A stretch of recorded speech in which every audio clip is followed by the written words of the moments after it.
नमस्कार दोस्तों, टेस्ट साथी की क्विक रीजन सीरीज में एक बार फिर से आप सभी का स्वागत है। दोस्तों, मैं किशोर कुमार आज के सेशन में आपके लिए लेके आया हूँ स्वतंत्रता आंदोलन का जो भाग 4 वाला पोर्शन है, ये वाला पोर्शन। और इस सेशन में हम लोग 1923 ईस्वी से लेकर के 1929 ईस्वी तक के बीच के जो घटनाक्रम है, हम उसका अध्ययन करेंगे।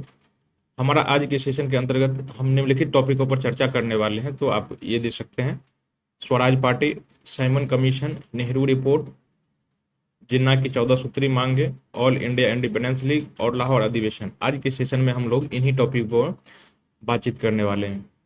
दोस्तों, हमने बताया था आपको कि 1885 में जब कांग्रेस की स्थापना हुई थी, तो कांग्रेस की स्थापना के बाद कुछ ऐसे घटनाक्रम हुए कि ये जल्दी से बहुत ही जल्दी भारत में लोकप्रिय हो गए थे। कांग्रेस के उदारवादी जो दल थे वो उन्होंने अपने पत्र पत्रिकाओं के माध्यम से अपने विचारों का प्रदर्शन किया था। कांग्रेस के जो वार्षिक अधिवेशन हुआ करते थे, देश के अलग अलग हिस्सों में हुआ करता था, तो इससे उसकी लोकप्रियता में काफी वृद्धि हो गई थी।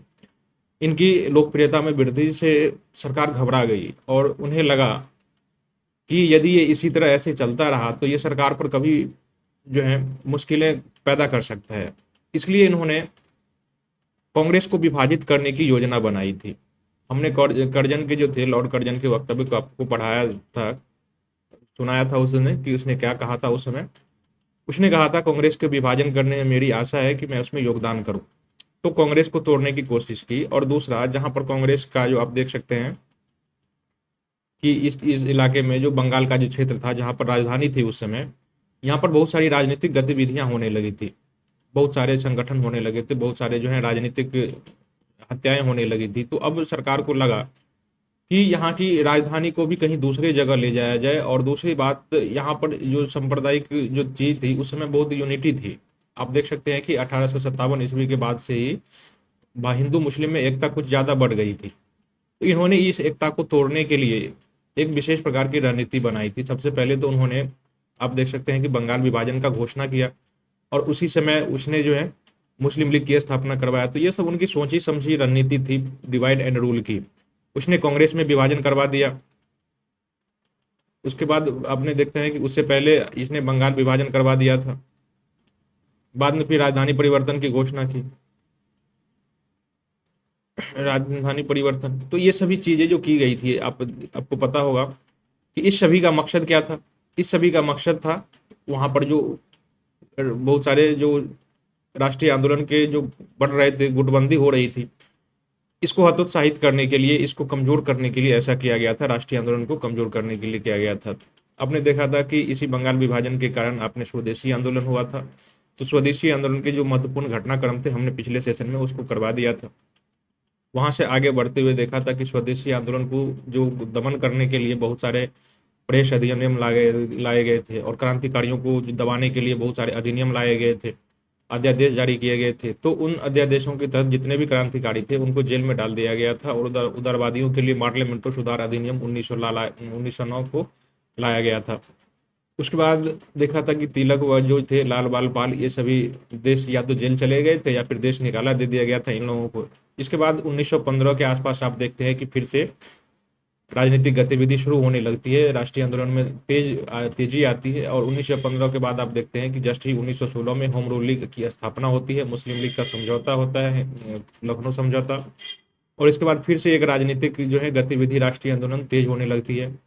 इसी कड़ी में हमने जो है खिलाफत आंदोलन और असहयोग आंदोलन देखा था। उसकी जो बहुत सारी घटनाक्रम थी, हम उन चीज़ों को, उसके जितने आयाम हो सकते थे, हमने उन सभी आयामों को टच करते हुए आगे बढ़ने की कोशिश की थी। और वहां देखा था कि जो था असहयोग आंदोलन, उसको महात्मा गांधी जी ने एक चौरा चौरी कांड में जो अहिंसक घटना हुई थी, वहां पर हिंसक घटना हो गई थी, वहां पर 22 पुलिस कर्मियों को जिंदा जला दिया गया था। तो हिंसक गतिविधि के बाद जो था असहयोग आंदोलन को तुरंत वापस ले लिया गया था। इससे देश के जो उस समय के जो युवा क्रांतिकारी थे बहुत ही हतोत्साहित हो गए। उनको लगने लगा कि जब आंदोलन अपने चरम पर है तो गांधी जी ने इसको वापस क्यों ले लिया, इसको तो आगे बढ़ाना चाहिए था, तो फिर इन्होंने वापस क्यों कर लिया। ठीक है। तो इसी से नाराज होकर के उसके जो कुछ नेता सब थे, उन्होंने अलग उससे नेता फिर से गुटबंदी शुरू कर दी। दूसरी एक और बात थी उस समय, जब 1919 का आप देखते हैं कि 1909 में जो एक्ट लाया गया था, पार्लियामेंटो सुधार अधिनियम, तो इस अधिनियम के तहत चुनाव करवाने की व्यवस्था थी, प्रांतों में चुनाव की व्यवस्था करवानी थी, चुनाव किया जाना था। 1920 ईस्वी में जब असहयोग आंदोलन वापस ले लिया गया था, तो भारत की जो कांग्रेसवादी थे और राष्ट्रवादी नेता थे, इसको लेकर इसमें दो भागों में फूट पड़ पड़ी। इसमें एक कांग्रेस का एक धड़ा कहता था, कांग्रेस का एक गुट कहता था कि चुनाव में भाग लिया जाए, और दूसरा गुट कहता था कि चुनाव में भाग नहीं लिया जाए, बल्कि आंदोलन को जो है ऐसे ही बहिष्कार किया जाए और आंदोलन को आगे बढ़ाया जाए। ठीक है, जो लोग चुनाव में भाग लेना चाहते थे, इनका गुट जो कर रहे थे वो मोतीलाल नेहरू इसका कर रहे थे और CR दास कर रहे थे। और इन लोगों का तर्क था कि हम लोग विधानसभा में पहले चुनाव जीतेंगे, उसके बाद विधानसभा में जाएंगे और विधानसभा में जो जाकर के सरकार की नीतियों का विरोध करेंगे, विधानसभा में सरकार की नीतियों का विरोध करेंगे। तो ये कह रहे थे कि हम लोग जो है राष्ट्रीय आंदोलन जो हम अभी देश के भीतर चला रहे हैं, हम उसे राष्ट्रीय आंदोलन को देश के भीतर ले जाएंगे, मतलब संसद के भीतर ले जाएंगे, और यही बहिष्कार कार्यक्रम जो है हम संसद में जाके करेंगे। हम लोग वहां बैठने के लिए नहीं जा रहे हैं, न ही राजनीतिक पदों का उपयोग करने जा रहे हैं, सुख सुविधा के लिए जा रहे हैं। हम लोग अंदर जाके भी राष्ट्रीय आंदोलन ही चलाएंगे, वहां पर विरोध ही करेंगे। जो लोग चुनाव में भाग नहीं लेना चाहते उसका तर्क सुनिए। जो लोग इसमें भाग नहीं लेना चाहते थे, उनका मानना था कि भाई देखो, राजनीतिक महत्वाकांक्षा के चक्कर में जो लोग चुनाव में जीत जाओगे और जो विधानसभा में घुस जाओगे, तो वो राष्ट्रीय आंदोलन से कट जाओगे, तो फिर राष्ट्रीय आंदोलन का क्या होगा, राष्ट्रीय आंदोलन धीमा पड़ जाएगी, इसलिए इसका बहिष्कार किया जाना चाहिए। और दूसरी बात, ये लोग ये भी कहते थे, जो चुनाव में भाग नहीं लेना चाहते थे, इन लोगों का कहना था कि देखो, यदि तुमने 1909 एक्ट के तहत जो चुनाव किया जा रहा है, यदि उसमें भाग ले लिया, तो इसका मतलब होगा कि हमने उस एक्ट का समर्थन किया है, जबकि उस एक्ट में बहुत सारी सांप्रदायिक बातें थी। आपने देखा था कि पृथक निर्वाचन चुनाव जो प्रणाली है वो इसी के तहत स्टैब्लिश किया गया था। तो यदि हम इस चुनाव में भाग लेते हैं, तो इसका मतलब होगा हम उस अधिनियम को स्वीकार कर लिए हैं। तो ये इसी हद तक जो है इससे विरोध करना शुरू कर दिया। ठीक है, इसी को लेकर के कांग्रेस में दो धारा बट गई, एक परिवर्तनवादी और जो अपरिवर्तनवादी। ठीक है, ये परिवर्तनवादी कहलाए जो नए तरीके से विरोध करना चाहते थे। ठीक है, परिवर्तनवादी। और जो लोग इस चुनाव में नहीं घुसना चाहते थे उसे अपरिवर्तनवादी कहा गया था। ठीक है, अपरिवर्तनवादी। Changers and no changers. ठीक है, ये इसे चेंजर्स कहा गया था और नो चेंजर्स कहा गया था। तो यही थी इस समय की। और इसी पृष्ठभूमि में आप देखते हैं कि भारत में स्वराज पार्टी का गठन होता है। इन लोगों को कांग्रेस अनुमति नहीं देती है कि आप चुनाव में भाग लें, तो ये सब नाराज हो जाते हैं, और नाराज हो जाने के बाद जो है ये 1923 ईस्वी में स्वराज पार्टी का गठन कर लेता है। उसके बाद हम लोग आगे की घटनाक्रम देखेंगे। स्वराज पार्टी होता है, और इन्हीं की पृष्ठभूमि में अभी हमने स्वराज पार्टी कैसे गठित होती है, इनके कारणों को और इनकी बैकग्राउंड की चीज़ों को बता दिया।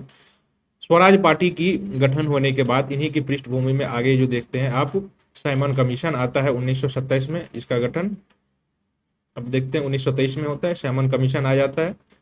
साइमन कमीशन में कुछ बहुत सारी दुविधाएं थी, और भारतीयों को जो है चैलेंज कर दिया गया था कि आप अपना ही संविधान बनाकर दिखाए, इसलिए नेहरू रिपोर्ट लाया गया था। नेहरू रिपोर्ट के बाद जिन्ना ने भी अपनी एक रिपोर्ट प्रस्तुत की थी, जिसे 14 सूत्री मांगे कहा जाता है। इन दोनों से नाराज होकर, नेहरू रिपोर्ट की से नाराज होकर उस समय जो थे सुभाष चंद्र बोस और जवाहरलाल नेहरू, ये लोग नाराज हो गए, और नाराज होकर इन्होंने ऑल इंडिया इंडिपेंडेंस लीग की स्थापना कर ली थी। और इसी क्रम में अगला जो अधिवेशन था, लाहौर अधिवेशन होता है। तो हम बारी बारी से इन्हीं चीज़ों को घटनाक्रम को देखें। दोस्तों, अब जो है आपको ईयर वाइज डेट याद रखने की जरूरत है, क्योंकि एग्जाम में आपसे पूछ लिया जा सकता है कि निम्नलिखित घटनाओं में से कौन सी घटना पहले हुई थी, या तो फिर स्वराज पार्टी की विशेषता। तो पूछने के बहुत सारे तरीके हो सकते हैं, लेकिन एक तरीका ये भी हो सकता है कि आपको इनको ऑर्डर में, घटनाक्रम के ऑर्डर में सजाने के लिए आपसे कह दिया जा सकता है। तो इसलिए इन चीज़ों को, खासकर इसका जो डेट है, किस घटना के बाद कौन सी घटना हुई थी, उस घटना के बाद कौन सी घटना हुई थी, इन चीज़ों को याद रखना आपके लिए बेहद महत्वपूर्ण है, क्योंकि इस तरह से प्रश्न पूछे गए हैं और आप खुद भी आप एनालाइज कर सकते हैं। पीवाई में जो पूछे गए प्रश्न हैं उनको देखकर एनालाइज जरूर कर सकते हैं कि ये किस तरह से पूछे जाते हैं।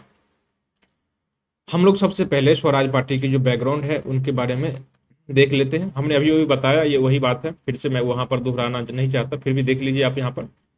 स्वराज पार्टी का गठन की पृष्ठभूमि तब तैयार हुई थी जब असहयोग आंदोलन को एकदम चरम पर जब था वो आंदोलन, तो 1922 में अचानक जो चोरा चोरी घटनाकांड हुई थी, उसके बाद जब गांधी ने उसे वापस ले लिया था, उसके बाद जो है भारत में इसकी स्थापना शुरू हो गई थी। ठीक है, तो ये उसका कारण था। दूसरा, गुट में प्रवेश की जो वकालत हमने बताया था, गुटबंदी होनी शुरू हो गई थी, तो ये भी परिवर्तन। स्वराजवादी चेंजर्स और नो चेंजर्स भी, तो यही पृष्ठभूमि थी, हमने अभी भी चर्चा किया था, इसका दोबारा चर्चा करना जरूरी नहीं है। अब एग्जाम में इस तरह के प्रश्न पूछे जाते हैं कि दोनों में क्या अंतर थे, चेंजर्स और नो चेंजर्स में, तो जरा आप इस फैक्ट को याद रख लीजिएगा, इसलिए मैं यहाँ पर डिस्क्राइब कर देता हूँ बढ़िया से कि चेंजर्स किसे कहा जाता है और नो चेंजर्स किसे कहा जाता है। स्वराजवादी, इसे चेंजर्स कहा जाता है, ये परिवर्तन करना चाहते थे, मतलब जो राष्ट्रीय आंदोलन था उसे एक कदम और आगे बढ़ के उसे विधानसभा तक ले जाना चाहते थे, बहिष्कार और जो उसके आंदोलन थे उसको संसद के भीतर ले जाना चाहते थे, और ये इसीलिए इसे जो है परिवर्तन के समर्थक अथवा चेंजर्स कहा गया था, इसी को चेंजर्स कहा गया था, और ये परिवर्तन के विरोधी थे, इसे नो चेंजर्स कहा गया था। ठीक है, नो चेंजर्स कहा गया था। इनकी विशेषताओं को देखिए, मैंने 4 आयामों पर यहाँ पर विशेषता की है। ये लोग जो है सक्रिय राजनीति में वापस लौटना चाहते थे, जिसके तहत वो चुनावी राजनीति में प्रवेश करना चाहते थे। ठीक है, ये चुनावी राजनीति में प्रवेश के खिलाफ थे, जो परिवर्तन के विरोधी थे ये इसके खिलाफ थे। स्वराजवादी चाहते थे कि वे सीटों पर कब्जा करके राष्ट्रवादी भावना को जगाकर सुधारित विधानमंडल में कामकाज में बाधा डालने की कोशिश की जाए। विधानमंडल की जो संसद एक्ट पारित की जाती है उसको भंग के मतलब उसमें विरोध किया जाए, इस प्रकार की वर्तमान में जो विपक्षी दल कर रहे हैं ये काम ये यहाँ पर करना चाहते थे।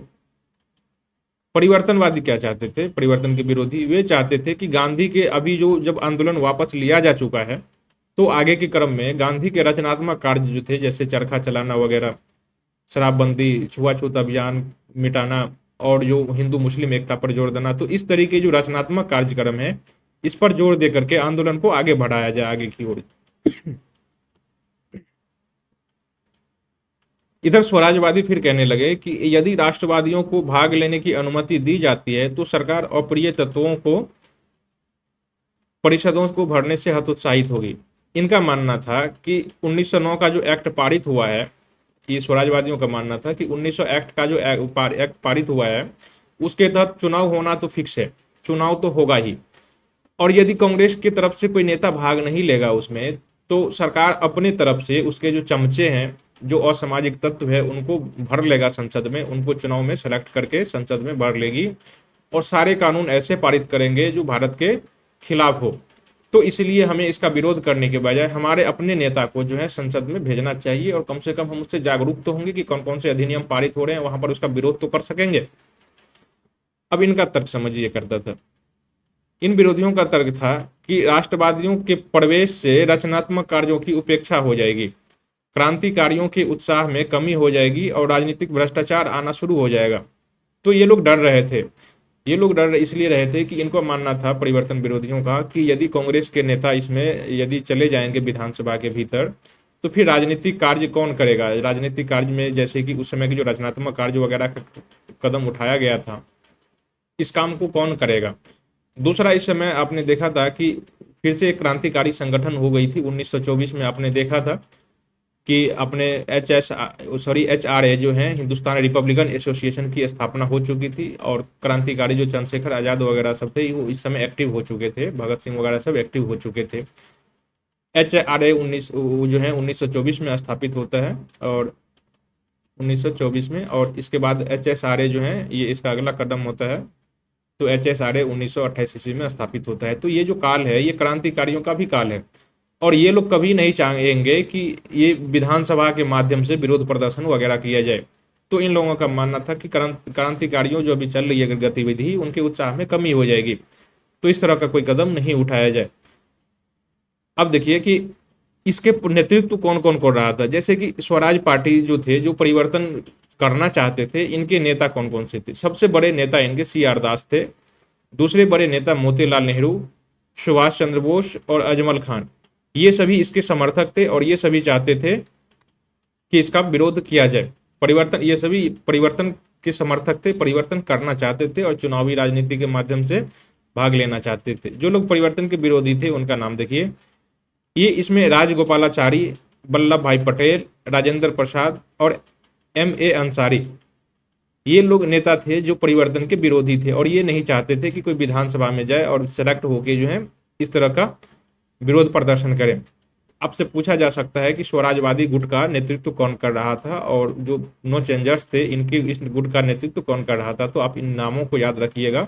और अभी जो हमने उसका आयामों पर डिस्कशन किया कि ये सब क्या क्या चाहते थे, इनके उद्देश्य क्या थे, तो ये चीज़ आपको याद होनी चाहिए क्योंकि पूछा जा सकता है। ठीक है, अब हम उनके जो स्वराज पार्टी के प्रमुख घटनाक्रम हैं जरा बारी बारी से हम उनको देख लेते हैं। स्वराज की अवधारणा क्या है, स्वराज का क्या मतलब होता है। देखिए, स्वराज पार्टी की चूंकि स्थापना मोतीलाल नेहरू और चित्तरंजन दास तो ये उस समय के सी आर दास जिसे कहते हैं, सी आर दास, तो इन्हीं लोगों ने इस पार्टी की स्थापना की थी, इसलिए यही इनकी व्याख्या भी किए थे। ठीक है, 1923 ईस्वी में इन्होंने कांग्रेस के भीतर जो है स्वराज पार्टी की स्थापना किया था। इसका मतलब था राष्ट्रीय आंदोलन को व्यापक बनाना। इसमें विधायी निकाय भी था। राष्ट्रीय आंदोलन को, अब जो देश के भीतर राष्ट्रीय आंदोलन चल रहा था उसी राष्ट्रीय आंदोलन को संसद के भीतर ले जाना, मतलब एक कदम आगे बढ़ के जो है राष्ट्रीय आंदोलन को आगे तक बढ़ाना। अभी तक केवल संसद का विरोध किया जा रहा था बाहर बैठ के, पत्रों के माध्यम से, आंदोलन के माध्यम से। अब जो है इस विधायी निकाय के माध्यम से भी विरोध किया जाएगा, संसद के अंदर जाके भी उसे प्रदर्शन किया जाएगा। विधायिकाओं के भीतर जाकर के हैं औपनिवेशिक शासन पर सवाल उठाना और उसे चुनौती देना। तो स्वराज पार्टी का यही मतलब था, स्वराज का मतलब। और इसका उद्देश्य क्या था, स्वशासन स्थापित करना। स्वराज पार्टी की स्थापना के कारण कौन कौन से थे, तो ये चीज मैंने यहाँ पर ऐसे लिख दिया है आपके फैक्ट के लिए, नोट्स बनाने में काम आएंगे, लेकिन हम लोग इसका पृष्ठभूमि में पहले ही डिस्कशन कर चुके हैं कि इसका कारण क्या था। 1919 का जो अधिनियम पारित हुआ था, ये 1919 का अधिनियम इसी पक्षपातपूर्ण कानून था और इसी अधिनियम के तहत आपने देखा था कि ये चुनाव होने थे। तो ये ऐसी कोई राष्ट्रवादी नेताओं को खुश करने में नाकाम रही थी, तो ये कारण था। 1922 में असहयोग आंदोलन को अचानक वापस ले लिया गया था, तो इसलिए भी ये आंदोलन शुरू हुआ। 1920 के अधिनियम में जो है आप चुनाव की प्रबंध किया गया था कि 1920 में पहला भारत में चुनाव कराया जाएगा। और इसी चुनाव में आपने देखा था कि विधायिकाओं में प्रवेश को लेकर के जो है 2 गुटों में बढ़ चुका था कांग्रेस का। ठीक है, तो यही बात थी, हमने पार्टी के यही इसके कारण थे स्थापना के, हम लोग पहले ही डिस्कशन कर चुके हैं, यही इसका कारण था। स्वराज पार्टी की स्थापना, मोतीलाल नेहरू और सी आर दास दोनों ने मिलकर जो है अध्यक्ष और पद से, उस समय कांग्रेस के थे ये अध्यक्ष और पद थे, सचिव थे, इन्होंने इस्तीफा दे दिया और 1 जनवरी 1923 ईस्वी को सी आर दास को अध्यक्ष बनाया गया और मोतीलाल नेहरू को महासचिव बनाकर जो है कांग्रेस खिलाफत स्वराज पार्टी, इसका पूरा नाम है, नहीं तो फिर स्वराज पार्टी भी आप नाम रख सकते हैं, तो स्वराज पार्टी की स्थापना की गई थी 1 जनवरी 1923 ईस्वी को।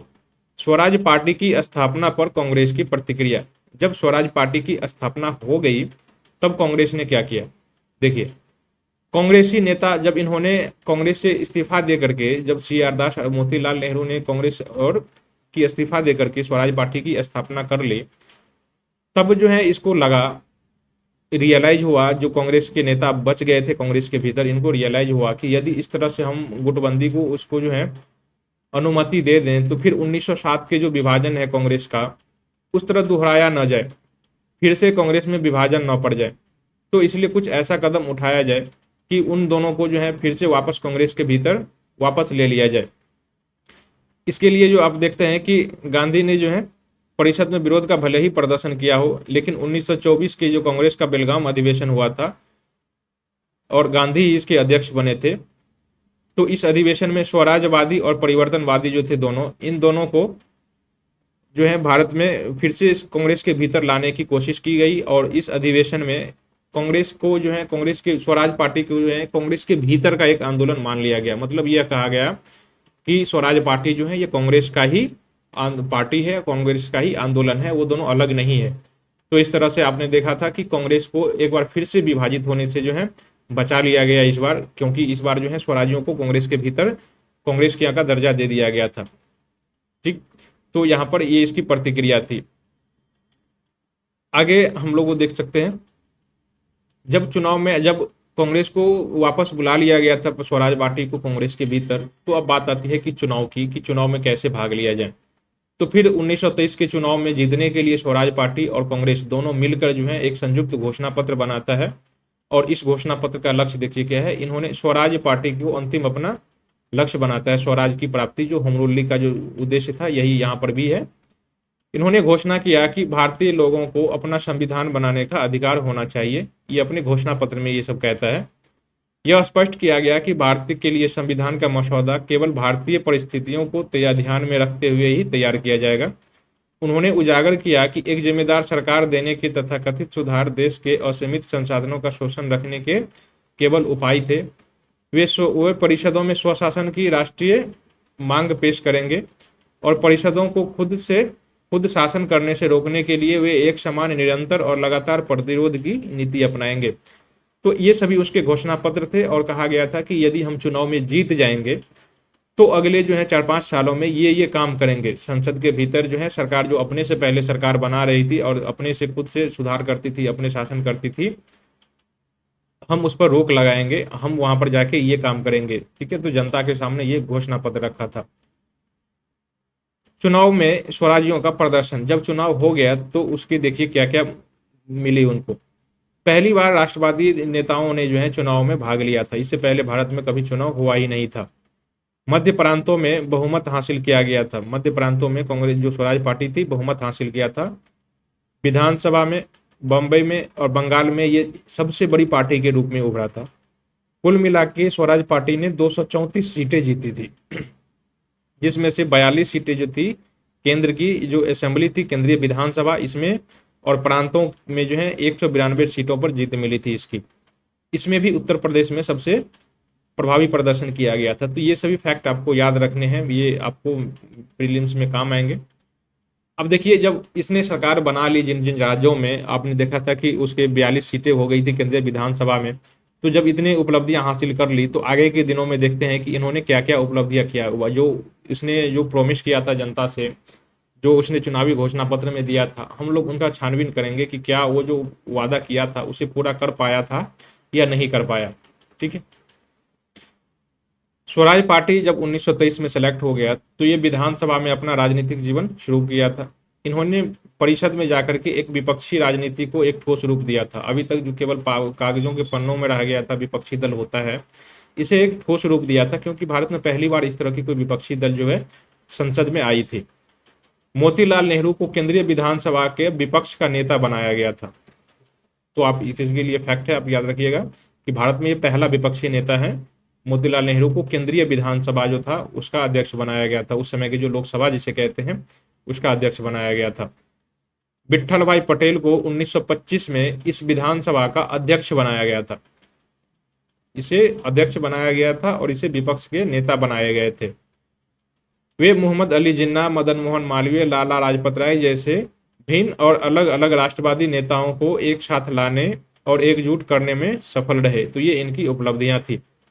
स्वराजवादियों की गतिविधियों ने स्वराज की मांग को लोकप्रिय बनाने में मदद की। वे औपनिवेशिक संविधाता में नहीं समाये और बाहरी राष्ट्रवादी राजनीति से उनके संबंध हमेशा मजबूत रहे थे। उनमें जो है जनमत को प्रभावित करने की भी क्षमता थी।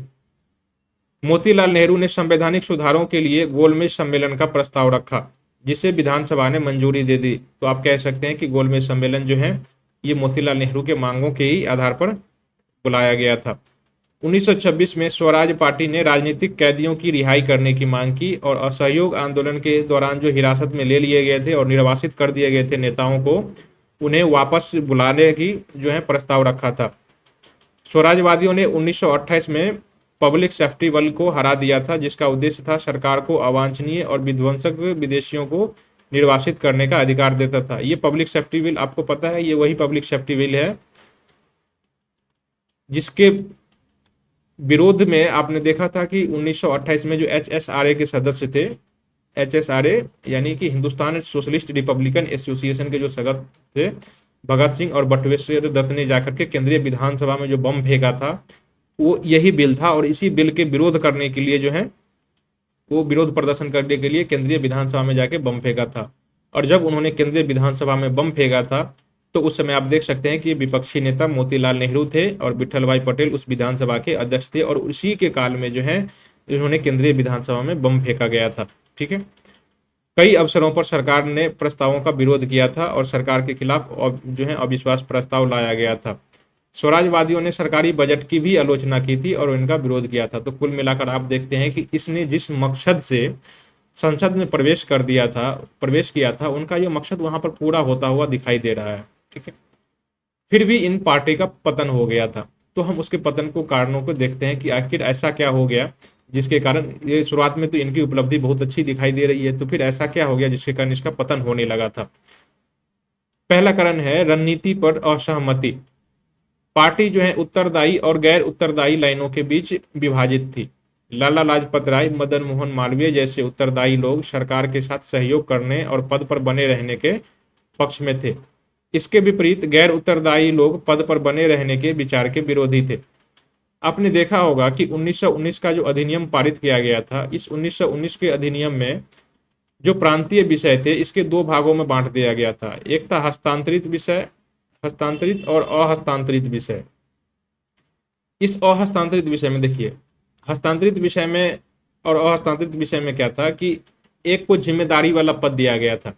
जिम्मेदारी वाला पद क्या था कि जैसे कि कृषि है, कृषि का विकास करना, यानी कि कृषि मंत्रालय, जो राज्य का कृषि मंत्रालय है, एक जिम्मेदारी वाला काम है। स्कूली शिक्षा जिम्मेदारी वाला काम है। तो ये जो है चीज भारत के जो मंत्री थे, जिसको विधानसभा में जाके जवाब देना था, इनके हाथों में सौंप दिया गया था। ठीक है, देश का विकास करना या राज्य का विकास करना, जो स्वच्छता प्रबंधन, जितने भी विभाग आप देख रहे हैं जिम्मेदारी का, वो सभी विभाग भारत के जो मंत्री हुआ करते थे, जो स्वराज पार्टी से चुन के गए थे, इन लोगों को जिम्मेदारी वाली दे दी गई थी। और जो गैर जिम्मेदारी वाली पद जो थी, वो सरकार ने अपने जो अधिकारी वर्ग थे, जो सरकार के आरक्षित सीटों से लड़े गए थे, उनके हाथों में रखा और गवर्नर जनरल ने उसे अपने पावर अधीन में रखा था। अब देखिए इसमें गैर जिम्मेदारी वाले क्या पद थी। राजस्व का जो राजस्व विभाग था, ये गवर्नर ने अपने अधीन में रखा था। वित्त विभाग जो है गवर्नर ने अपने अधीन में रखा था। सिंचाई विभाग गवर्नर ने अपने अधीन में रखा था। कृषि को भारतीय जनता के समक्ष दे दिया गया। तो बताइए, अब दो मंत्रालय है, तो सिंचाई जो है सरकार के हाथ में है और मंत्रियों के हाथ में उसका कृषि दे दिया। तो बिना सिंचाई के कृषि कैसे हो, बिना वित्त के, बिना राजस्व के शिक्षा का विकास कैसे हो। तो इन्हीं चीजों से ये जो है एक दोनों के बीच एक डिवाइडर बन गया था, एक लाइन बन गई थी। इनके बिना कैसे काम होगा। ठीक है, तो इनका मुंह देखना पड़ता था। जो भारत के जो स्वराज पार्टी के नेता वगैरह थे, इनको मुंह देखना पड़ता था कि सरकार हमें आर्थिक सहायता देंगे तभी तो वो देश का डेवलपमेंट करेंगे, या राज्य का जो है कृषि वगैरह जो जो भी कुछ डेवलपमेंट है उस समय के कृषि उद्योग वगैरह जो भी कुछ डेवलपमेंट करेंगे, वो तो तभी हो पाएगा जब हमें वो फाइनेंस देंगे। और फाइनेंस किसके अधीन है, गवर्नर के अधीन है। तो उसको वो उसका मुंह देखना पड़ता था। बजट पर आप देख सकते हो कि बजट पर इतने अधिकार नहीं दिए गए थे। बजट की केवल आलोचना की जा सकती थी उस समय, लेकिन सुधार नहीं कर सकता था। तो यही बात थी, केवल सरकार जो है, जो भारत के मंत्री हैं, ये केवल इसकी आलोचना कर सकता था। यही सब कारण थे जिसके कारण जो है आप देखते हैं कि स्वराज पार्टी का जो है पतन की ओर जाने लगी थी। पतन की ओर जाए भी क्यों ना, क्योंकि इसने कुछ विकास काम तो हुआ ही नहीं। संसद अब केवल हुड़दंग का जो है एक केवल मंच बन के रह गया था। दूसरा, स्वराज पार्टी के जो सबसे बड़े नेता थे CR दास, उनकी मृत्यु हो चुकी थी यहाँ पर। तो उसने आगे की क्या योजना बनाई थी, अब इसको बनाने वाला कौन, बताने वाला कौन बचेगा। ठीक है, तो इन कारण से भी ये आंदोलन कमजोर पड़ गया था। स्वराज पार्टी का जो आंदोलन था, सांप्रदायिक एंगल देखिए, जिस सांप्रदायिकता के कारण आप देखते हैं कि 1915-16 में हिंदू मुस्लिम एक हुआ था और असहयोग आंदोलन के वापस जाने तक, यानी कि 1922 ईस्वी तक एक रहा था। दोनों आप देखते हैं कि हिंदू मुस्लिम दोनों एक होकर लड़ता है। लेकिन अब 1922 के बाद फिर से जो है ये सांप्रदायिकता उभर के सामने आने लगती है। इसी समय आप देखते हैं कि बहुत सारे हिंदूवादी संगठन 1925 में आप जो है आप देखते हैं कि हिंदू महासभा जैसी जो चीजें हैं यहाँ पर उभर के सामने आती है। यही मदन मोहन मालवीय और लाला लाजपत राय उसकी स्थापना करता है और जिसके कारण जो है हिंदू समाज में फिर से फूट डालने की कोशिश की जाती है। ये अकेला कारण नहीं था हिंदू महासभा, लेकिन बहुत सारे कारण थे, लेकिन ये भी एक कारण थे, इतना आप मान के चलिए। तो सांप्रदायिक एंगल फिर से जो है होने लगा था। जन कार्रवाई, अब देखिए जन कार्रवाई क्या हुई थी। सविनय अवज्ञा आंदोलन के आगमन और जो है जवाहरलाल नेहरू सहित नेताओं की युवा पीढ़ी के उदय ने जो है आंदोलन की जो है कांग्रेस का ध्यान अधिक प्रत्यक्ष कार्रवाई की ओर स्थानांतरित कर दिया था। अब इस समय जवाहरलाल नेहरू सहित जो युवा पीढ़ी उदित हुई थी, अब ये लोग जो चाहने लगे थे कि कांग्रेस अब इस तरह की जो नीति थी कांग्रेस की या फिर स्वराज पार्टी की, इस नीति से इन युवाओं का मोह भंग होने लगा था। अब इन्हें जो है प्रत्यक्ष कार्रवाई जैसे जो है आप गतिविधि में भाग लेना चाहते थे। जैसे भगत सिंह को आपने देखा था, वो सीधे प्रत्यक्ष कार्रवाई करके क्रांतिकारी गतिविधि कर रहा था। 1924 में एक्शन लिया ही जा रहा था। तो ये ऐसे ही ये लोग जो है प्रत्यक्ष रूप से इसमें भाग लेना चाहते थे। उस समय आप देखते हैं कि बहुत सारे घटनाएं भी होने लगती हैं। नेहरू रिपोर्ट आता है, मोहम्मद अली जिन्ना रिपोर्ट, तो ये सभी चीज़ें आने लगती है, इसलिए ये जो इसकी स्वराज पार्टी का आंदोलन है ये कमजोर पड़ने लगता है और फिर अंत में जाके इसका पतन हो जाता है। अब देखिए, हमने चेंजर्स की स्थिति को तो देख लिया था। जो चेंजर्स थे यानी जो परिवर्तनवादी थे, यानी कि जो स्वराजवादी थे, इन्होंने तो चुनाव में भाग लेके अंदर चला गया।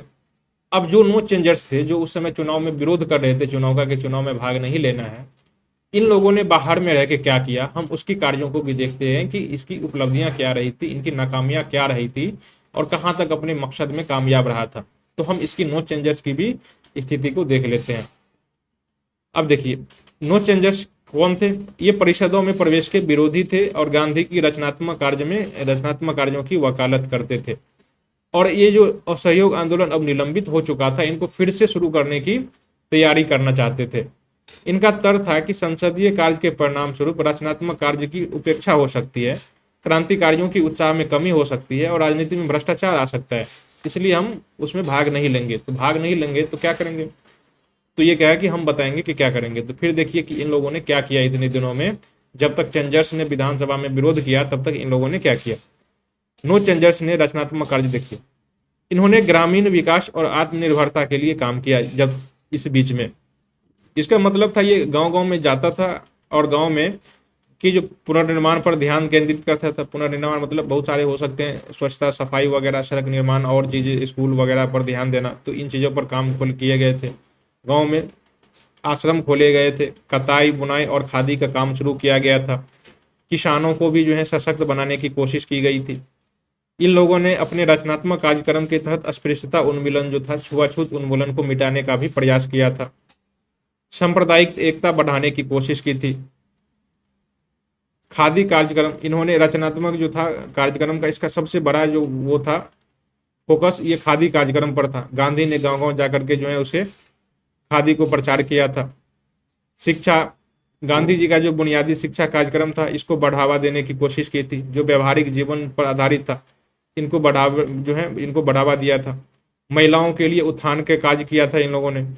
स्वास्थ्य और स्वच्छता को लेकर के काम किया था। तो आप इसके रचनात्मक कार्यक्रम के तहत इतने सारे जो है आप देख सकते हैं कि गतिविधियां देख सकते हैं। ये गांव में जा करके जनता से मिला, किसानों से मिला, गांव के जो मुसलमान थे और अभी तक जो राष्ट्रीय आंदोलन से दूर पड़ा हुआ था, दूर खड़ा हुआ था, मुख्य धारा से कटा हुआ था, उनको भारतीय राष्ट्रीय आंदोलन में शामिल करने की कोशिश की। तो कुल मिलाकर आप देख सकते हैं कि इनकी उपलब्धियां अच्छी खासी रही थी। अब नो चेंजर्स के जो रचनात्मक कार्यक्रम थे, इनकी जो है जरा मूल्यांकन कर लीजिए कि ये जो अपने कार्यक्रम किया, रचनात्मक कार्यक्रम, तो ये कहाँ तक उसमें सफल रहा और कहाँ जाके असफल हो गया। तो हम पहले उनकी सफलताओं को देखते हैं। सफलता ये थी इनकी, अच्छी बात ये थी कि जब सत्याग्रह आंदोलन सतह पर कमजोर होता दिखाई दे रहा था, आपने देखा जब 1922 में असहयोग आंदोलन को वापस ले लिया गया था तो राष्ट्रीय आंदोलन एकदम नीचे स्तर पर आ गई थी। देश में कोई गतिविधि नहीं चल रही थी। तो जब कोई भी गतिविधि नहीं चल रही थी तब इन लोगों ने जो है उसे जनता को ताकत दी और उसे मोटिवेट किया था, प्रेरणा दिया था। गांव गांव में घूम करके जो है राष्ट्रीयवादी विचारधारा का प्रचार प्रसार किया था। इन आंदोलन ने विभिन्न चरणों में को जोड़ने में मदद की थी और संघर्ष को एक कंटिन्यूटी प्रदान की थी। 1922 के असहयोग आंदोलन को वापस लेने और बाद में जो सविनय अवज्ञा शुरू होती है, सविनय अवज्ञा आंदोलन 1930 ईस्वी में है। तो ये जो 8 साल का गैप है, इसको भरने की कोशिश में कौन किया था? ये यही लोग थे जिन्होंने, वो लोग जो थे चेंजर्स, वो तो संसद के भीतर चले गए, लेकिन बाहर में यही लोग रह के जो है जनता के सामने गया था और अपने जो स्वतंत्रता आंदोलन इसको कंटिन्यू करके 1922 से लेकर के 1930 तक पहुंचाया था। इन लोगों को आंदोलन के अगले दौर के लिए तैयार किया था। जो जनता थी उसे तैयार किया था सविनय अवज्ञा आंदोलन के लिए। जब असहयोग आंदोलन को वापस ले लिया गया था तो अगले आंदोलन के लिए इन लोगों ने तैयार किया था। इसने भारत के सामाजिक आर्थिक पुनरुद्धार की भी कार्य किया था। आपने देखा था कि सामाजिक आर्थिक रूप से समाज के लिए अस्पृश्यता उन्मूलन जो है आप देख सकते हैं, महिलाओं के लिए काम किया था, शिक्षा के लिए काम किया था और आर्थिक के रूप में भी देख सकते हैं। स्वदेशी और जो उद्योग थे वगैरह उस समय के, खादी को बढ़ावा देके इसने आर्थिक पुनरुद्धार भी किया था। इन लोगों ने जो है अशिक्षितों को, अपने आंदोलन को अशिक्षित लोगों जो थे गांव के लोग वहां तक पहुंचाने में मदद की थी। राष्ट्रीय आंदोलन मुख्य रूप से गांधी के रचनात्मक कार्यों के माध्यम से ही गांव के भीतर प्रवेश किया था। अब तक गांव में जाता कहाँ था? आप जितने भी आंदोलन देख रहे हैं वो सभी आंदोलन शहरों तक केंद्रित था। शहर के जो उच्च वर्ग और मध्यम वर्ग थे वहीं तक सीमित था, लेकिन गांधी के आने से अब ये गांव गांव तक प्रवेश करने लगा था। फिर भी इनकी सीमाओं को देख लेते हैं। इनकी सीमाएं क्या थी, इन लोगों की अपने जो है पॉजिटिव चीज़ें को तो देखा, इनकी सीमाएं क्या थी। इनकी पहला सीमा ये थी कि ये सीमाएं सीमित दायरा था। केवल शहरी निम्न मध्यम वर्ग और धनी किसान ही जो है राष्ट्रीय शिक्षा से लाभान्वित हुए थे। इनके जो शिक्षा कार्यक्रम चलाया था ये गरीब लोगों तक तो गया था, लेकिन गरीब गांव के गरीब को नहीं, केवल शहरों के गरीब तक गया था। और यदि किसानों तक पहुंचा भी तो गांव के किसान, जो गरीब किसान थे वहां तक नहीं पहुंचा, बल्कि गांव के जो धनी और अमीर किसान थे जिसके पास बहुत ज्यादा खेत थे उनके पास ही पहुंचा था। तो ये इनकी सीमाएं थी, ये भी असफल हो गए। दूसरा, सामाजिक मानदंडों को चुनौतियां। भारत में जातिगत भेदभाव और छुआछूत जैसी चीजें जो थी ये भारतीय समाज में गहरे ढंग से जो है विद्यमान थी। आप देख सकते हैं कि प्राचीन काल से ही ये छुआछूत और जातिगत भेदभाव हैं। इसको मिटाने में भले ही गांधी जी गांव गांव जाकर छुआछूत का विरोध किया हो, लेकिन कभी जो है इस तरह की चीजें बंद नहीं हुई भारत में, क्योंकि ये आज भी विद्यमान है। तो जब ये आज भी विद्यमान है तो ये उनकी उपलब्धियां कैसे हो सकती है, ठीक है। यदि ये बंद हो जाता तभी हम लोग इसकी उपलब्धियों को मान पाते। आर्थिक व्यवहार्यता। खादी को लोकप्रिय बनाना एक कठिन काम था, आर्थिक रूप से अव्यवहार्य भी लगता था, क्योंकि ये देखिए खादी से बने ही आप कपड़ा बना सकते हो, लेकिन ये कपड़ा आयातित कपड़ों से महंगा होता था, क्योंकि जो खादी वाला जो कार्यक्रम था इसमें मजदूरी ज्यादा लगता था। एक साड़ी को बनाने में कई दिन लग जाते थे। एक धोती को बनाने में कॉटन से पहले तो उसका सूत काटा जाता था और सूत से धोती या साड़ी बनाई जाती थी। तो इन चीज़ों को बनाने में कई दिन मजदूरी लग जाती थी, और मजदूरी इतने सारे मजदूरी जब लगेगी तो ऑब्वियस है कि उसका कॉस्ट ज़्यादा होगा। और इससे सस्ता तो ये होगा कि टेरिलिन का जो वो उस समय विदेशों से जो आयात किया जाता था उसे खरीद लिया जाए, क्योंकि वो सभी मशीन से तैयार होते थे और एक दिन में हजारों तैयार होते थे कपड़े। तो ऑब्वियस है कि उसका सामान सस्ता होगा। और आजकल में भी देख सकते हैं कि लोग आज स्वदेशी के नाम पर जितने सारे चीज़ें बेच रही हैं भारत में, वो सभी चीज़ें महंगा हो रही है। महंगा क्यों हो रही है? महंगा होने का यही कारण है, जो भी चीज़ें हैंडमेड होगी वो बनाई जाएगी तो उसमें जो है आप ज़्यादा मजदूर लगेंगे, ज़्यादा लेबर लगेंगे और उसकी कॉस्ट बढ़ेगी। तो यही चीज़ें था जिसके कारण ये जो है ये भी चीज़ उनकी विदेशी बहिष्कार वाला चीज़ था, ये भी सफल नहीं हुआ था। अगला था कि गांधी खुद भी उलझे हुए थे। अब देखिए ये कह रहे थे कि भारत में जाति व्यवस्था विचार जो है जाति व्यवस्था ये बुरी नहीं है। बुरी क्या है कि जाति व्यवस्था के भीतर जो छुआछूत है ये बुरी है। अब देखिए इनके विचार में कंफ्यूजन कैसा है।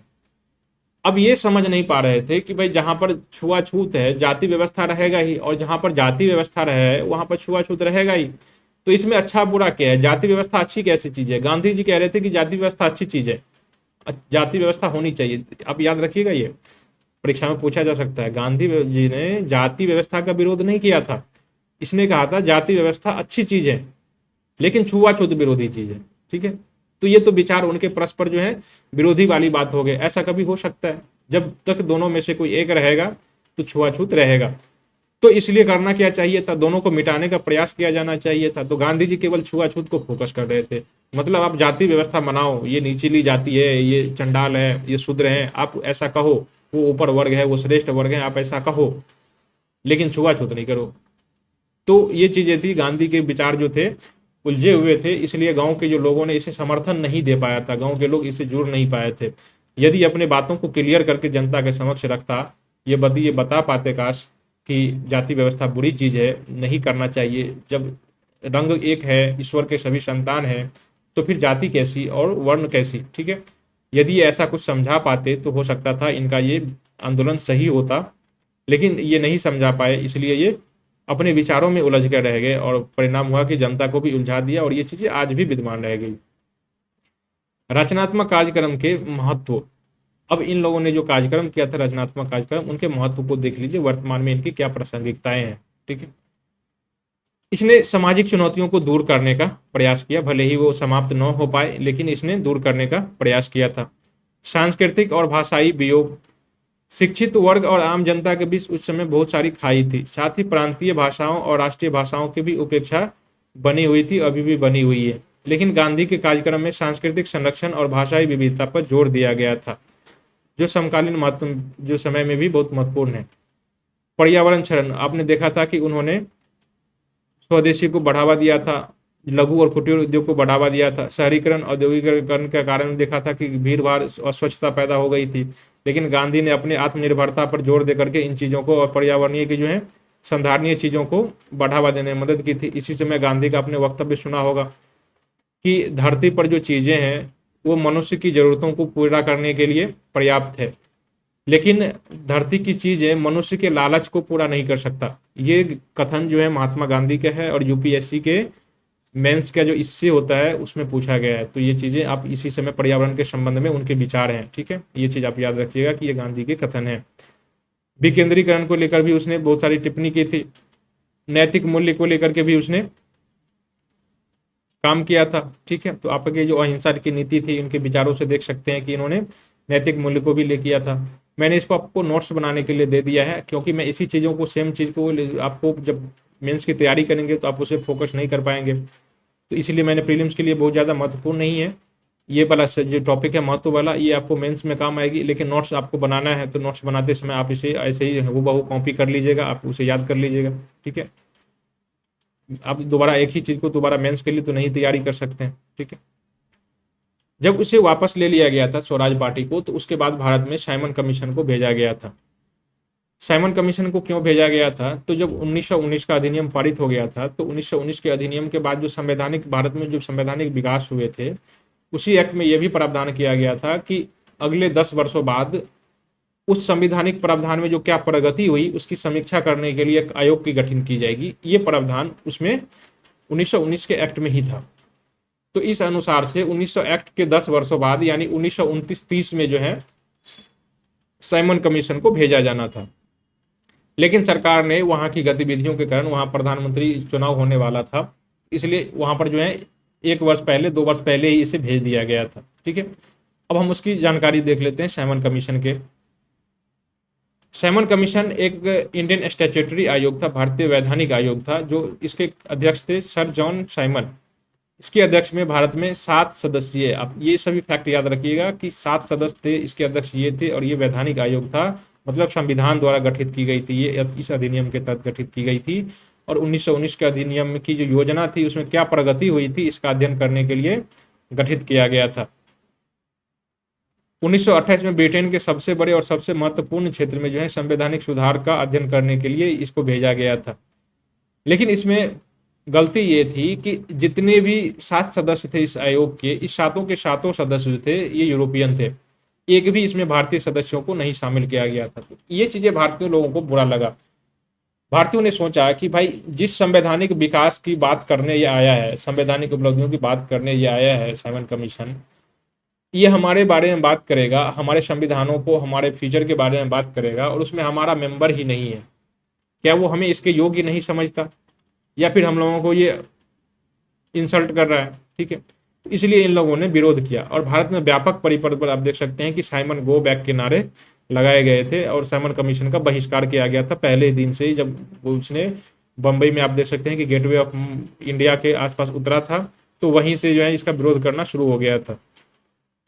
इसके उद्देश्य क्या थे? तो इसके वही उद्देश्य थे, हमने देखा था कि 1919 के अधिनियम के जो उसके अधितहत जो है क्या प्रगति हुई थी उसका परीक्षण करने आया था, तो यही इनकी उद्देश्य था, ठीक है। साइमन कमीशन ने सिफारिशें क्या की थी? साइमन कमीशन आया, भारत में छानबीन की, लाखों उसके विरोध किए गए थे, लेकिन वो भारत में आया, अपना काम पूरा किया, और 1930 ईस्वी में एक रिपोर्ट प्रकाशित की। उस रिपोर्ट में निम्नलिखित बातें हैं, मैंने केवल इंपॉर्टेंट बातें आपको दिया है, आपको याद रखिएगा, क्योंकि आपसे कहा जा सकता है कि निम्न में से कौन सी बातें साइमन कमीशन की सिफारिशें के तहत रखी गई है, ठीक है। इसने द्वैध शासन को समाप्त करने की सिफारिश की थी। द्वैध शासन जो हमने देखा था, हस्तांतरित और हस्तांतरित विषय कर दिया गया था प्रांतों को, इस व्यवस्था को समाप्त करने की सिफारिश की थी, क्योंकि बहुत सारे राष्ट्रवादियों ने, सभी राष्ट्रवादियों ने 1919 के जो एक्ट था उसका विरोध किया था, इसलिए उसको समाप्त करने की सिफारिश की थी। प्रांतों को अधिक स्वायत्तता देने की सरकार कोशिश जो है सिफारिश की थी। राज्यपाल को आंतरिक सुरक्षा के क्षेत्र में जो है विवेकाधीन शक्ति देने की सिफारिश की थी, और विभिन्न समुदायों के हितों की रक्षा के लिए जो है प्रशासनिक शक्ति देने की सिफारिश की थी। इसने केंद्र में जो है संसदीय जिम्मेदारी को जो है खारिज कर दिया, कहा कि जो केंद्र में जिम्मेदार सरकार गठित करने की जरूरत नहीं है, केवल आप प्रांतों में जो है जिम्मेदार सरकार गठित कीजिए। कैबिनेट के सदस्यों की नियुक्ति जो है गवर्नर जनरल द्वारा की जाएगी और भारत सरकार का जो है उच्च न्यायालय पर यानी कि जो सुप्रीम कोर्ट है उस पर भी पूर्ण नियंत्रण होगा। मतलब अब सरकार और कार्यपालिका और न्यायपालिका दोनों का एकीकरण कर देने की कोशिश की गई थी, इसने सिफारिश की थी। हिंदू मुस्लिमों के बीच तनाव रहने के तक जो है सांप्रदायिक निर्वाचन क्षेत्र को बनाए रखा जाएगा। इसने मतलब जो पृथक निर्वाचन प्रणाली थी उसको बनाए रखने की सिफारिश की थी और कहा था कि इसे अन्य समुदायों तक भी बढ़ाया जाना चाहिए। लेकिन इसे सार्वभौमिक जो मताधिकार था, यूनिवर्सल जो है मताधिकार, इसका कोई उल्लेख नहीं किया था, बल्कि इसने पृथक निर्वाचन प्रणाली को आगे बढ़ाने की कोशिश की थी। अभी केवल मुस्लिम तक था, उसे बढ़ा करके जो दलितों तक बढ़ाने की सिफारिश की थी। और आप देखते हैं कि इसी के कारण जो है 1935 के जो एक्ट आता है, अगला एक्ट, उसमें ये प्रावधान भी कर दिया जाता है कि उसके जो है पृथक निर्वाचन प्रणाली उसका विस्तार कर दिया जाता है, महिलाओं के लिए भी, दलितों के लिए भी लाने की कोशिश की जाती है। इससे पहले आप देखते हैं कि सांप्रदायिक पंचाट जो पारित हुआ था और बाद में जो पूना पैक्ट हुआ था 1932 में, वो इसी कारण हुआ था।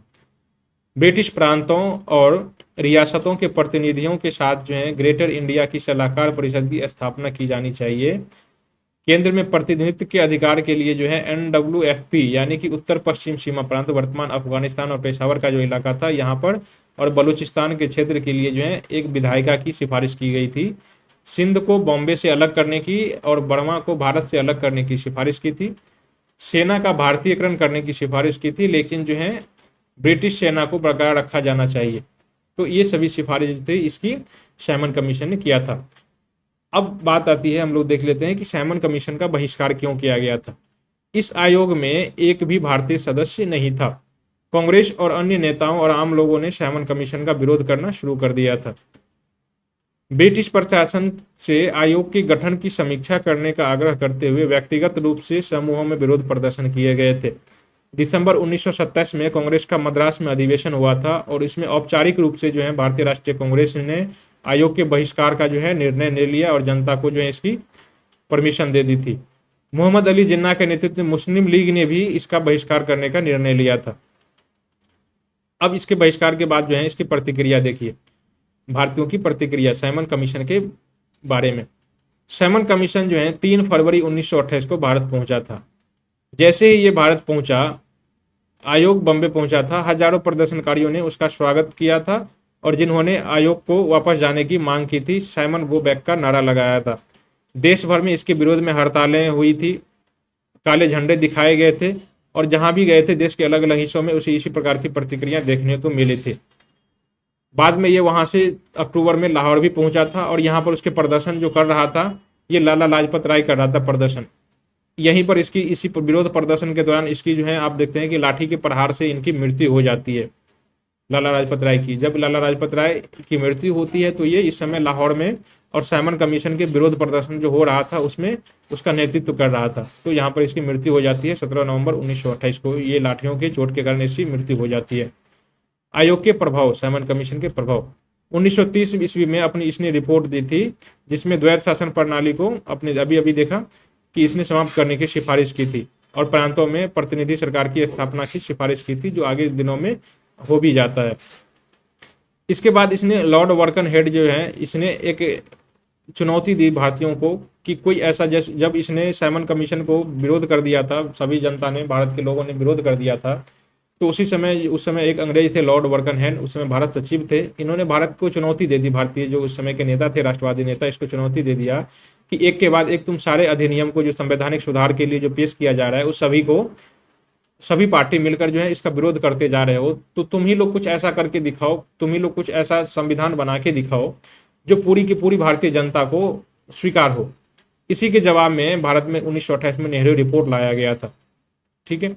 और इसी के आप देखते हैं कि साइमन कमीशन के आयोग की जो रिपोर्ट थी 1930 में पेश किया गया था, उसी रिपोर्ट के आधार पर 1935 का अधिनियम पारित किया गया था, ठीक है। अब हम लोग नेहरू रिपोर्ट को देख लेते हैं कि ये साइमन कमीशन का जो अगला कदम था उसकी रिपोर्ट के जो प्रावधान थे। अब इसकी पृष्ठभूमि देख लीजिए, ये किस पृष्ठभूमि में लाया गया था, इसके लाने के कारण देख लीजिए। ये साइमन कमीशन जो हताश कर दिया था लोगों को, इसके कारण लाया गया था। लॉर्ड बर्कनहेड ने जो 1925 में चुनौती दी थी उसके जवाब में लाया गया था। 1917 में मद्रास में एक कांग्रेस ने एक जो है सर्वदल सम्मेलन बुलाया था, भारत के जितने भी दल थे सर्वदल सम्मेलन वहां बुलाया गया था और इसमें एक रिपोर्ट बनाने की सिफारिश की थी और इसी रिपोर्ट में ये अब नेहरू रिपोर्ट निष्कर्ष के रूप में आया था। बाद में 1928 में बॉम्बे में कांग्रेस का जो है फिर से सर्वदलीय सम्मेलन बुलाया गया था। इसमें मोतीलाल नेहरू को अध्यक्ष बनाया गया था इस समिति का, और यहीं से ये जो है नेहरू रिपोर्ट सामने आती है। इसमें सिफारिश क्या क्या की गई थी वो देखिए। भारत को संसदीय प्रणाली के साथ जो है डोमिनियन स्टेटस का दर्जा देने की सिफारिश की थी। डोमिनियन स्टेटस ये स्वशासन ही है एक तरह का, मतलब हमारा राजा ब्रिटेन का राजा ही रहे, लेकिन बाकी जो जिम्मेदारी है वो सभी हमारी दे दी जाए। जैसे कि वर्तमान में लोकतांत्रिक प्रणाली है तो राष्ट्रपति के बजाय वहां पर राजा रहेगा और बाकी जो प्रधानमंत्री अपना काम कर रहे हैं वो वही काम करेगा। तो यही बस एकदम ऐसा ही था, इसे ही डोमिनियन स्टेटस कहा जाता है। राष्ट्रपति नहीं रहेगी, राष्ट्रपति के बदले ब्रिटेन का राजा रहेगा यहाँ का शासक। ठीक है।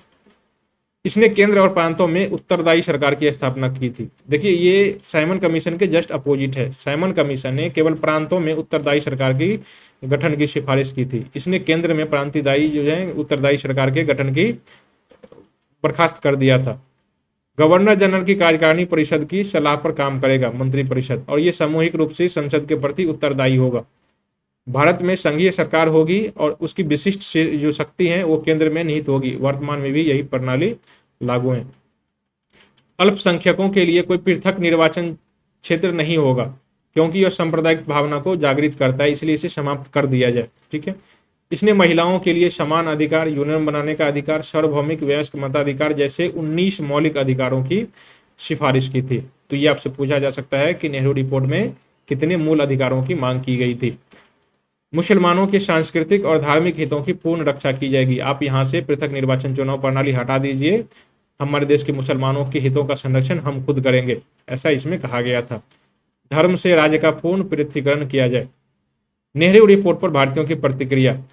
मुस्लिम लीग के नेताओं ने नेहरू रिपोर्ट को अस्वीकार कर दिया, इसने रिजेक्ट कर दिया, और रिजेक्ट करके जिन्ना ने अपनी खुद की मांगे रखी, जिसे 14 सूत्री मांगे कहा जाता है, और ये 1929 ईस्वी में लाया गया था। तो आपसे पूछा जा सकता है कि जिन्ना की 14 सूत्री मांगे कब लाया गया था और क्यों लाया गया था। तो ये 1929 ईस्वी में लाया गया था और नेहरू रिपोर्ट के विरोध में और उनके जवाब में लाया गया था। ठीक है। सुभाष चंद्र बोस और जवाहरलाल नेहरू ये दोनों नेहरू रिपोर्ट जो थे उससे खुद से नाराज थे। ये ऐसा नाराज इसलिए था कि इसमें डोमिनियन स्टेटस की मांग की गई थी। ये चाहते थे, ये युवा ये था कि डोमिनियन स्टेटस का जो है अब मांग अब समाप्त हो चुका है, अब हमें पूर्ण स्वराज की ओर जो है ध्यान देना चाहिए। ये नाराज इसलिए, तो इन दोनों ने भी जो है इन दोनों ने इसको रिजेक्ट कर दिया। इन दोनों ने भी जो है नेहरू रिपोर्ट को रिजेक्ट कर दिया। रिजेक्ट इसलिए इसने क्यों किया था, इसने रिजेक्ट इसलिए किया था कि इसमें पूर्ण स्वतंत्रता की, जो पूर्ण स्वराज की जो बात है, पूर्ण स्वतंत्रता मतलब पूर्ण आज़ादी की बात इसमें नहीं की गई थी। ठीक है।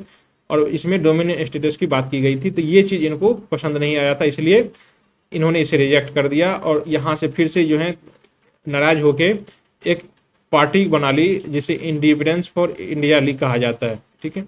अब जरा उनके बारे में देख लीजिए कि इंडिपेंडेंस फॉर इंडिया लीग 1928 में स्थापित होता है। इसकी स्थापना 1928 में जवाहरलाल नेहरू, श्रीनिवास अयंगर और सुभाष चंद्र बोस ने की थी। कब किया था, तो 1928 में, और नेहरू रिपोर्ट के विरोध में किया था। ठीक है। और किसके द्वारा किया गया था, तो जवाहरलाल नेहरू, श्रीनिवास अयंगर और सुभाष चंद्र बोस। देखिए दोस्तों, यहाँ पर काफ़ी बारीकी से अंतर आ रहा है। आपको यदि घटनाक्रम को क्रम में सजाने के लिए बोल दिया जाए तो आप बिल्कुल भी परहेज नहीं कीजिएगा। देखिए पहले घटनाक्रम पहले क्या हुआ था, यहाँ पर सबसे पहले साइमन कमीशन आया था, और साइमन कमीशन के जस्ट बाद आपने देखा था कि नेहरू रिपोर्ट आया था। नेहरू रिपोर्ट के जस्ट बाद जो है जिन्ना का 14 सूत्री मांगे आता है। ठीक है। और उससे जस्ट पहले जो है ये इंडिपेंडेंस फॉर इंडिया लीग की स्थापना हो जाती है। इसके बाद जो है यहाँ पर 14 सूत्री मांगे आ जाती है। तो इनके तिथि में काफ़ी कम दिनों का अंतर है। तो ये चीज़ें आप याद रखिएगा, क्रम से सजाने के लिए कह दे तो कन्फ्यूजन बिल्कुल भी नहीं होना है। इनकी स्थापना भी नेहरू रिपोर्ट के विरोध में ही की गई थी, और ये जवाहरलाल नेहरू, श्रीनिवास अयंगर और सुभाष चंद्र बोस के द्वारा किया गया था। यह संगठन भारत से बाहर रहने वाले लोगों को संगठित करने के लिए बनाया गया था। इसका मकसद भारत से ब्रिटिश औपनिवेश शासन को हटाना था, यानी कि स्वतंत्रता था, भारत की स्वतंत्रता था। यह संगठन नेहरू रिपोर्ट समझौतों के खिलाफ बनाया गया था, उसके नेहरू रिपोर्ट के विरोध में बनाया गया था। इस संगठन के पहले अध्यक्ष श्रीनिवास अयंगर थे। इनकी गतिविधियां दक्षिण पूर्वी एशिया तक फैली हुई थी। इसमें प्रवासी भारतीय, जापानी कब्जे के तहत जो निर्वासित भारतीय थे उसको भी शामिल किया गया था। जापानियों ने मलाया में जो है भारतीय लोगों को इस लीग में शामिल करने के लिए प्रोत्साहित किया था। तो ये इनकी उपलब्धियां थी इस लीग की। ये जो लीग गठित किया गया था Independence for India League, Jawaharlal Nehru, Srinivasa Iyengar और सुभाष चंद्र बोस द्वारा, तो इनको याद रखिएगा, ठीक है। अब आ जाता है लाहौर अधिवेशन 1929। इसकी बैकग्राउंड कब से तैयार हो, देखिए लाहौर अधिवेशन में पूर्ण स्वराज का जो है प्रस्ताव तैयार किया जाता है। अब स्वराज को पहली बार आप देख रहे हैं कि दादा भाई नौरोजी द्वारा स्वराज की वकालत की गई थी। कब की? 1886 का जो कलकत्ता अधिवेशन हुआ तभी ये स्वराज की वकालत की थी। 1907 ईस्वी में अरविंद घोष ने अपने एक समाचार पत्र आया था उसका वंदे मातरम, इसमें भी इसने इसको जो है स्वराज की चर्चा की थी। 1916 में जो होम रूलिंग आंदोलन था उसका मुख्य उद्देश्य ही यही था। बाद में जो प्रसिद्ध कवि थे कांग्रेस के हसरत मोहानी, इसने 1921 ईस्वी में कांग्रेस के मंच से जो है पूर्ण स्वराज की मांग की थी, और ऐसा करने वाला जो है इस मंच से पहली बार पूर्ण स्वराज की मांग की गई थी। बाद में 1928 की नेहरू रिपोर्ट में एक कदम पीछे आ गया था, पूर्ण स्वराज से पीछे खिसक के आपने देखा था कि डोमिनियन स्टेटस मानने की सिफारिश की थी। लेकिन फिर से 1929 ईस्वी का जो है आपने देखा था कि जब उसके बाद इरविन घोषणा हुआ था 1929 में, तो इसने सरकार ने भी डोमिनियन स्टेटस प्रदान करने की बात की थी, लेकिन ये अस्पष्ट था अभी तक, ठीक है। लेकिन आप देखते हैं कि जब लाहौर अधिवेशन होता है तो लाहौर अधिवेशन में पूर्ण स्वराज का जो है यहाँ पर लक्ष्य तय किया जाता है। तो लाहौर अधिवेशन 1929 ईस्वी में होता है और इसके अध्यक्ष जवाहरलाल नेहरू को बनाया जाता है। इसमें क्या क्या निर्णय लिए गए थे जरा वो देखिए। गोलमेज सम्मेलन का बहिष्कार किया जाना है क्योंकि 1931 ईस्वी में पहला गोलमेज सम्मेलन बुलाया जाना था। पूर्ण स्वतंत्रता को कांग्रेस का लक्ष्य जो है तय फिक्स किया गया था। कांग्रेस कार्यकारिणी समितियों को करों का भुगतान न करने के लिए जो है सभी ने अवज्ञा आंदोलन शुरू करने के लिए अधिकृत किया गया था। सभी विधानमंडल के सदस्यों को त्यागपत्र देने को कहा गया था। और इसी दिन जो है 26 जनवरी 1930 को प्रथम स्वतंत्रता दिवस मनाया गया था, और हर साल इसी 26 जनवरी को स्वतंत्रता दिवस मनाए जाने की भी शपथ ली गई थी कि अगले हर साल जो है 26 जनवरी को स्वतंत्रता दिवस के रूप में मनाया जाएगा। और आज जो गणतंत्र दिवस मना रहे हैं ये इसका पीछे ये कारण यही है। गणतंत्र दिवस जो हम मना रहे हैं 26 जनवरी को, इसके कारण यही है, इसी तारीख को याद के लिए जो है इसी शपथ के कारण जो यहाँ पर ये मनाया जाता है। नए साल की पूर्व संध्या पर जो है रावी नदी के तट पर जो है जवाहरलाल नेहरू ने तिरंगा फहराया था, और इसी के याद में आज तक जो है हम 26 जनवरी को गणतंत्र दिवस मनाते आ रहे हैं। ये था लाहौर अधिवेशन। हम यहाँ पर आप देख चुके हैं कि सभी ने अवज्ञा आंदोलन को शुरू करने की जिम्मेदारी गांधी पर सौंप दी जाती है, और अगले सेशन में हम लोग देखेंगे कि सभी ने अवज्ञा आंदोलन शुरू हो जाता है। और सभी ने अवज्ञा आंदोलन 1930 से शुरू होकर के 1934 तक चलता है। इसके बीच में गोलमेज सम्मेलन और गांधी इरविन समझौता भी होता है। उसके जो बाद के घटनाक्रम है 1930 से लेकर के हम 1940 की घटनाक्रम को देखेंगे, और उसके बाद अगले सेशन में अंतिम जो चैप्टर हमारा जो होगा भारतीय स्वतंत्रता आंदोलन, उसमें हम भारत छोड़ो आंदोलन के बारे में पढ़ेंगे। लेकिन कल के जो सेशन होगा हमारा वो 1930 से लेकर के सभी ने अवज्ञा आंदोलन से लेकर के और बीच 1940 तक के बीच के जो घटनाक्रम है हम उन चीज़ों को देखेंगे। तो बहुत ही इंपॉर्टेंट रहने वाला है कल का सेशन, तो कल भी जरूर भाग लें। आज के सेशन से रिलेटेड यदि आपको पीडीएफ डाउनलोड करना है तो आप हमारे जो टेस्ट साथी का मोबाइल ऐप है आप वहाँ से डाउनलोड कर सकते हैं। और बता दूं कि अभी हमारा जो एक MCQ वाला जो सेशन चल रहा है वो शाम के 8 बजे चल रहा है, वो लाइव सेशन है, और राकेश सर आपको ये क्लास करा रहे हैं। तो आप वहाँ पर भी जाकर आप हमारा लाइव सेशन और देख सकते हैं, और MCQ की ढेर सारी जो क्वेश्चन है वहाँ का प्रैक्टिस कर सकते हैं वहाँ जाके। मिलते हैं अगले सेशन में, तब तक के लिए धन्यवाद। जय हिंद दोस्तों।